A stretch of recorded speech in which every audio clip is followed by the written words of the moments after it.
Time for the tax planning tip of the week. This one's going to be around charitable giving or charitable donations. Now, before we get started, I always tell my clients and prospects and everyone really I talk to, you should not give to charity just because you can get a financial or a tax incentive to do so. You should be doing it from the goodness of your own heart because it's something that you want to do. Now, if it's something that you want to do and you can do, then doing it in a tax efficient way is better than not doing it in a tax efficient way. Now, remember, just because you're gifting to charity, it doesn't mean you're reducing your taxes one for one. So you're still paying taxes, you're getting a slight deduction, you're still giving away your money. That's why you shouldn't do it just for the financial gain.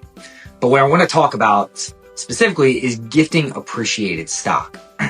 One of the biggest issues I see, especially with younger high earners that are executives, they have highly appreciated stock, large concentrations of a single stock. They're gifting to charity every year, but they're writing checks for cash when they simply could be gifting appreciated stock. Now, what that means is you buy a stock, it appreciates. Remember we talked about before, you owe capital gains tax if and when you sell it. Well, a way you can avoid paying those capital gains tax and give to charity and get a charitable deduction is by gifting appreciated stock in lieu of cash. You can call the charity, you can say, hey, I want to gift appreciated stock. Most charities accept it. They can then sell the stock and use the cash without paying any tax because they are a 501c3 company.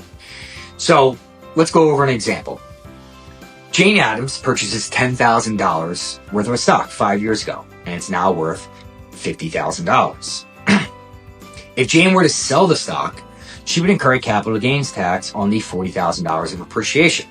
Assuming a capital gains tax somewhere around 20%, she would owe $8,000 in taxes, leaving her with $42,000 to donate. However, by donating the stock directly to the same charity, Jane avoids the $8,000 capital gains tax. Additionally, she can claim a charitable deduction for the full $50,000, maximizing her tax benefit and enabling her to make a larger gift to support her favorite causes.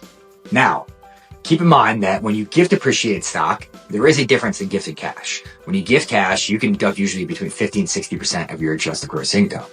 When you're gifting appreciated stock, it's between 20 and 30% of your adjusted gross income. So there is a little bit less of a deduction.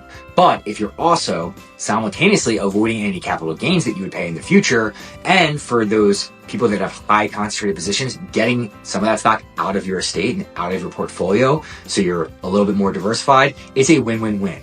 And the charity wins as well. They get the same amount of money that you would if you were just giving in cash. So that is how you can use appreciated stock to gift rather than just writing a check.